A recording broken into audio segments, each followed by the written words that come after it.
How's it going, everyone? Nerd Person Shooter here. So I decided to get Dying Light the Beast when it went on sale for Black Friday. It was the first time that the game went on sale. And I wanted to give a thoughts video on it because, well, I did a thoughts video on the first two, and I kind of don't want to miss out on giving a thoughts video on this one. I had heard that this was like the best one, so I decided to get it. Now, when it comes to these types of games, like open world zombie type games, whether it's Dying Light or Dead Island, I always thought they were like only okay or, serviceable or just enjoyable enough to be like, yeah, you guys should try it. Although I did play some of the worst ones, like Dead Island Riptide, that was pretty bad. And oh my God, oh, Escape Dead Island, holy shit, that game was atrocious. I forgot to bring that game up when I was doing my Black Ops 7 rant, trying to think of like the worst games I ever played. Escape Dead Island is one of the worst games I've ever played. So I've played them all. I played every Dead Island game except for like the Retro Rampage, which I do have, but I haven't tried yet. And now I've played all the Dying Light games. And I gotta tell you right now, Dying Light, the Beast, is not only the best Dying Light game, it is the best game TechLand has made so far. It's better than all the Dead Island games too, in my opinion. This game is so much fun to play. Now, it's not without its problems, okay? The story, or at least the pacing, is really off. Like, you play as Kyle Crane, the protagonist of the first game, which everyone loves. You don't play as the doofus from the second one. I can't even remember his name, but I didn't like him.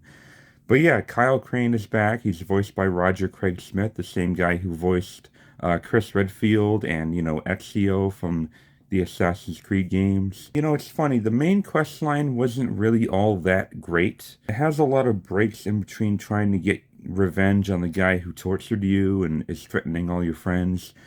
It has these weird breaks where you gotta like collect blood samples from chimeras, which are basically like boss zombies. And those boss fights are actually pretty enjoyable, but it kind of messes up the pacing of the story though. But what is really good about this game are most of these side missions. They're like really meaningful. They have really well told subplots. They're like really, really well worth doing. There's very few of them that feel like fetch quests. But the few that do feel like fetch quests are really bad. The side mission quality is kind of like all over the place. It's in extremes. You have either really amazing side missions in this one or really bad ones that are really badly designed, that aren't really clear on what exactly you need to find, very misleading. But there are definitely way more great side quests than there are bad ones. So, you know, I'm okay with that.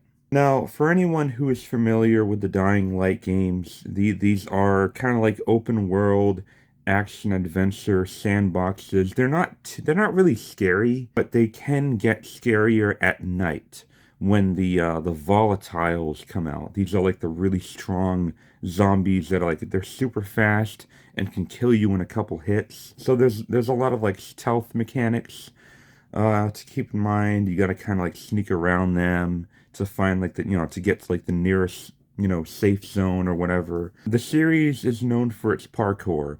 Now, I've always hated parkour in games, period. And the parkour in this one can still feel a bit on the flimsy and unresponsive side. But thankfully, it takes place in an area in this game that has less emphasis on parkour and more emphasis on like rural environments and like driving around, which is really great. I had a ton of fun, running over countless zombies and like hitting like a bunch of like armed guards.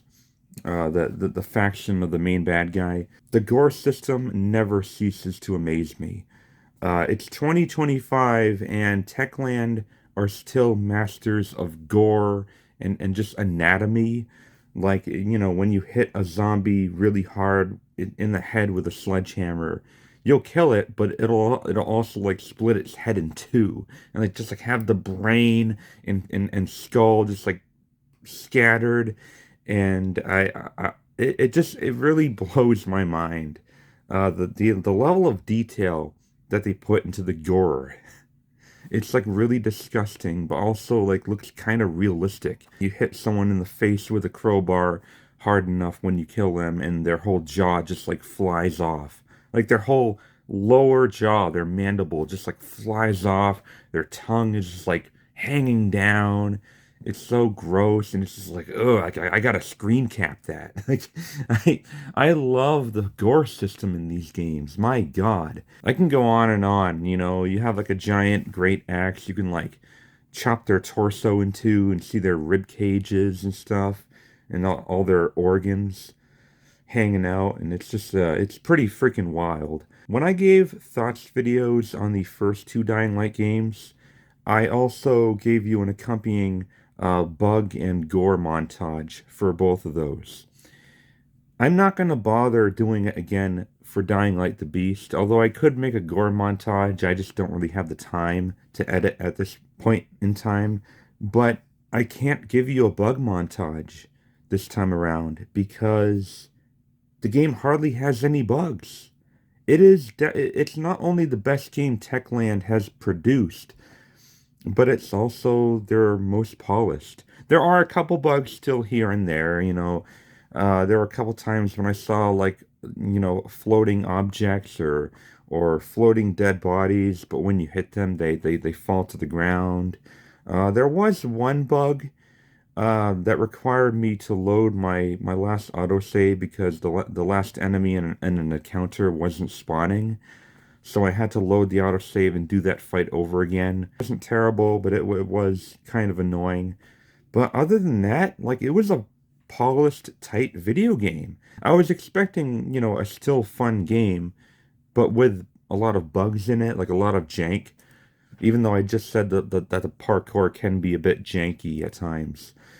But overall, I was just really impressed by this one.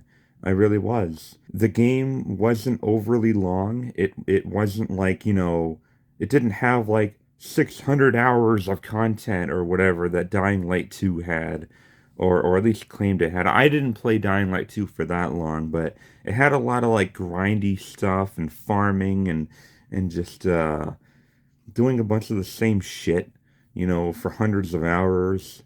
And Dying Like the Beast doesn't have that. It's very compact. It's more bite-sized. No pun intended. But, it only has like 25 to maybe 30 hours of content. I've beaten it and have done most of the side quests, and I think I have like 25 hours of playtime clocked in. And for this type of game, that's perfect. That is the perfect length, the perfect amount of content. You do not want these types of games to be really huge and just like overly long because that's one of the many problems I had with Dying Light 2. I didn't really like Dying Light 2. That's my least favorite of this trilogy. And it was just too much. It had too much emphasis on climbing and parkour. This one, not so much. They dialed it back a bit. You do get a grappling hook in Dying Light the Beast, but I hardly ever needed to use it. I suppose one nitpick I do have about the grappling hook in Dying Light the Beast is that it doesn't really give you a tutorial on how to use it when you first get it. You attach it to some ledge and you swing, but you cannot climb it. When I was trying to, use it for the first time, I was trying to like figure out how to like, can I climb this? To get up on like really high ledges. No, you can only swing. You can only swing with the grappling hook. So I'm like, Well, I don't really need to swing that much. Kyle Crane jumps pretty damn far. He can jump pretty high. I only really ever used the grappling hook a few times, like when I had to, like when I absolutely needed to, during like, safe zones that were like on radio towers and I had to like cleverly swing up and then jump up high on the nearest ledge. Those were the only times I needed to use the grappling hook. It's a good tool, but I feel like it's kind of underutilized, or maybe not underutilized, but not really prioritized, I guess, as the new grappling hook. But yeah, I think I guess those are my surface level thoughts on Dying Light the Beast. I think that kind of covers it. This is a shorter thoughts video, but yeah. So my final score. Look, if Dying Light 1 was a 7 and Dying Light 2 was a 6, I'm gonna have to give this one an 8 out of 10. It's a great game. It is the best Techland has made yet. It's better than every Dead Island game, and that includes Dead Island 2, which I did like. That was more like a 7 out of 10 for me, Dead Island 2.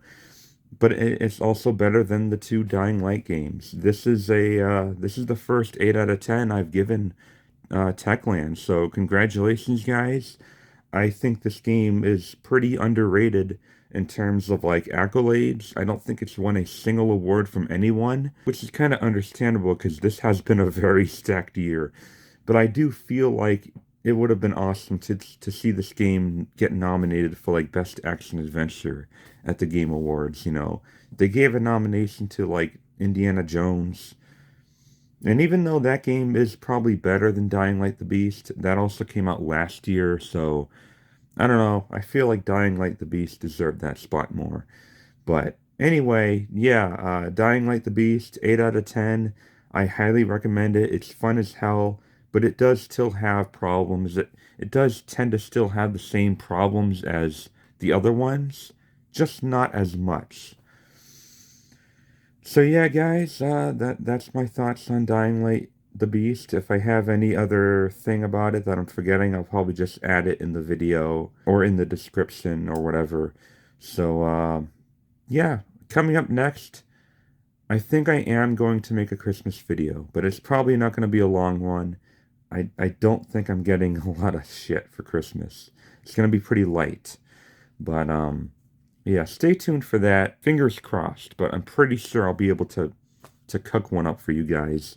And I also have recently bought Hollow Knight Silk Song.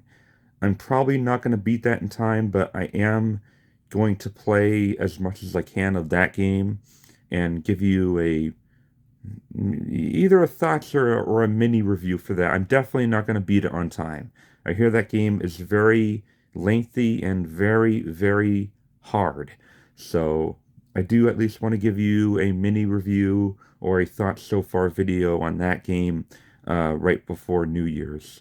So yeah, wrap it up and I'll do my highlights video. And yeah, there's more content for you guys coming.